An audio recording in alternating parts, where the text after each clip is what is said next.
Herkese merhabalar. Çiçeğin tariflerine hoş geldiniz. Bugün sizlerle bu zamana kadar yediğim en lezzetli yemeklerden bir tanesi olan meşhur Kayseri yağlaması tarifini hazırlıyoruz.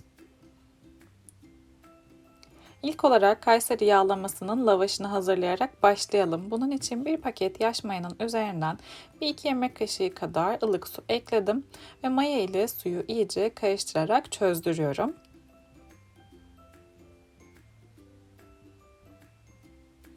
4 su bardağı un ekliyorum. Ve 1 tatlı kaşığı da tuzunu ekleyip güzelce karıştırıyorum.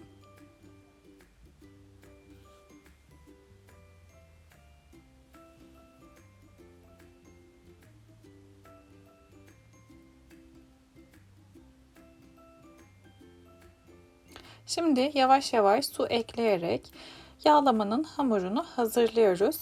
Toplamda 1 su bardağı ılık su kullandım. Azar azar ilave ederek hamur toparlanıncaya kadar yoğuracağız.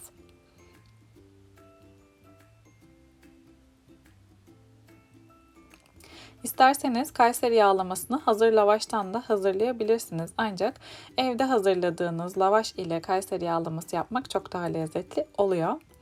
Lavaşın hamuru güzelce toparlandı gördüğünüz gibi. Şimdi içine lezzet vermesi ve kıvamını güzelleştirmesini istediğim için 1 yemek kaşığı da zeytinyağı ekledim ve onu da hamurla iyice karıştırıp yoğurduktan sonra böyle yumuşacık kıvamda ele yapışmayan bir hamur elde etmiş oluyoruz ve 1 saat mayalanmaya bırakıyoruz bu hamuru. Şimdi sıra geldi Kayseri yağlamasının kıymasını hazırlamaya. Bunun için yaklaşık 50 gram yağlı kıymayı tencerenin içerisine aldım ve yağlı kıymanın yağını eritiyorum. Eğer yağlı kıyma kullanmak istemezseniz bunun yerine 2 yemek kaşığı tereyağı kullanabilirsiniz. Yağlı kıymanın yağı iyice eridikten sonra şimdi içerisine yarım kilo dana kıymasını ekliyorum. Ve kıymada topak kalmayacak şekilde kaşık ile eziyorum. Kıyma kendi suyunu salıp sonrasında suyunu çekinceye kadar pişiriyoruz. Gördüğünüz gibi kıyma artık iyice pişti, suyunu tamamen çekti. Şimdi içerisine bir tane büyük soğanı ekliyorum. Ve soğanı karıştırıp yumuşayıncaya kadar kıyma ile birlikte pişirmeye devam ediyorum.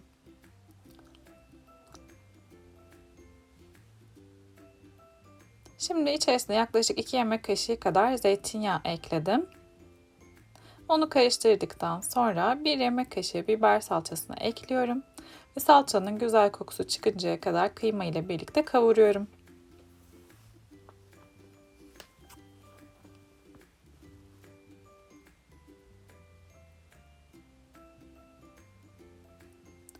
Salçasını da güzelce kavurduktan sonra içerisine 2 tane kırmızı kapya biber ve 2 tane yeşil biber ilave edip karıştırıyorum.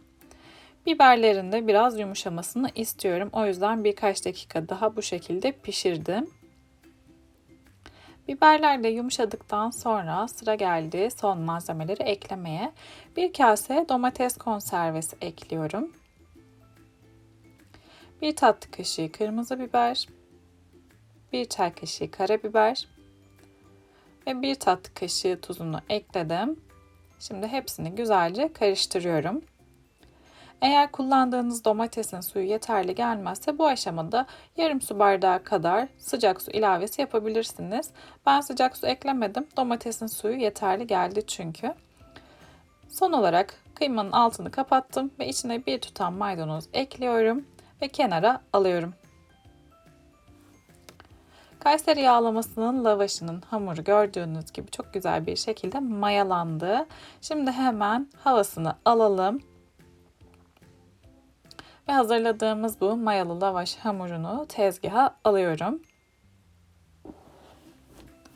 Tezgahta da şöyle birkaç dakika yoğuruyorum maya kokusu olmaması için. Ardından hamuru güzelce yuvarladım. Şimdi hemen bezelere bölelim. Ben toplamda 14 beze olacak şekilde ayarladım hamuru. Önce ortadan 2'ye böldüm. Sonrasında her bir parçayı 7 eşit parçaya kestim. Bu minik parçaları da güzelce yuvarlayıp beze şekline getirip hazırlıyorum hepsini.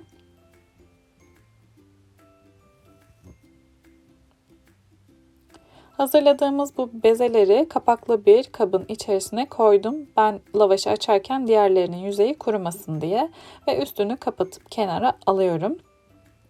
Şimdi bir tane bezeyi tezgahın üzerine aldım ve üstünden bolca un serpiyorum. Ve merdane yardımıyla lavaşı açmaya başlıyorum.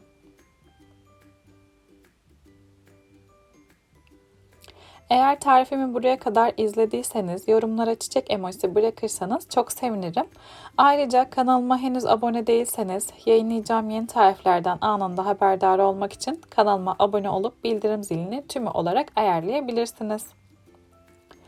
Lavaşın hamurunu yeterli büyüklüğe getirdikten sonra böyle iki elimle çırparak fazla unundan arındırıyorum.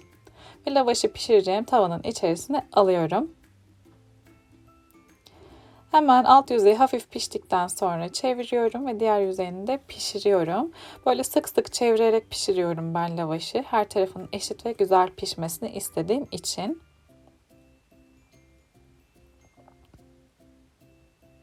Artık bu lavaş pişti. Bunu kenara alıyorum ve diğer lavaşları da aynı şekilde pişirerek hazırlıyorum.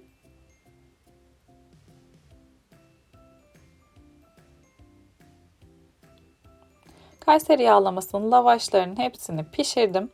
Artık hazır gördüğünüz gibi. Şimdi yağlama kısmına geçiriyoruz. Hazırladığımız kıymayı tekrar ısıttım. Çok sıcak olması gerekiyor. Yağlarken lavaşları güzelce yumuşatması için. Ve ilk lavaşı servis tabağına aldım. Hazırladığımız kıymalı harçtan birkaç kaşık koydum üzerine ve güzelce yaydım. Şimdi ikinci lavaşın kenarlarını hazırladığımız o kıymalı harcın sosuna buluyorum ve yağlıyorum. Adı üstünde yağlama yapıyoruz. Kenarlarına böyle güzelce yağlı olması gerekiyor. Kuru kalmaması için mutlaka sosuna batırın siz de. Ve aynı şekilde kıymalı harçtan üzerine yayarak hazırlıyorum. Hazırlayabileceğiniz en lezzetli, en nefis yemek tariflerinden bir tanesi Kayseri yağlaması. Çok meşhur bir tarif gerçekten. Bu zamana kadar duymamış olmanız imkansız zaten. Evde hazırlaması aslında kolay bir tarif diyebilirim. Sadece Kayseri yağlamasının lavaşını pişirmek birazcık uğraştırıyor. Dilerseniz hazır lavaştan Kayseri yağlaması da hazırlayabilirsiniz. Sadece kıymalı harcını hazırlayıp hazır lavaş kullanarak da bu nefis tarifi hazırlayabilirsiniz.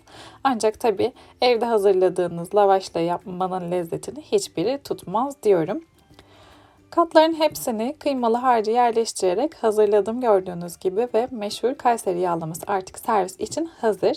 Servis etmeden hemen önce 4 eşit parçaya kesiyorum. Kayseri yağlamasını keserken burada büyük ve keskin bir bıçak kullanmanız gerekecek. Keserken ezmeyin diye. Çok daha rahat olacaktır büyük bir bıçak kullanmanız. Gördüğünüz gibi eğer keskin olmayan bir bıçak kullanırsanız katlarını muntazam kesemezsiniz ve ezilir. 4 eşit parçaya kestikten sonra şimdi üzerine şöyle birazcık yoğurt ile süslüyorum. Ve ardından meşhur Kayseri yağlamasını hemen servis edeceğim. Size arasının katlarının nasıl olduğunu göstereceğim. Şöyle hemen bir dilimini çıkarıyorum. Ve görüyorsunuz gerçekten yemeğe doyamayacağınız muhteşem yöresel tariflerden bir tanesi. Eğer yöresel yemek tariflerini seviyorsanız, Kayseri yağlaması nasıl yapılır diyorsanız, Kayseri yağlaması yapmak istiyorsanız hazırladığım bu nefis tam ölçülü Kayseri yağlaması tarifini gönül rahatlığıyla deneyebilirsiniz. Deneyecek herkese şimdiden afiyet olsun diyorum. Yeni tariflerde, yeni videolarda görüşmek dileğiyle. Hoşça kalın.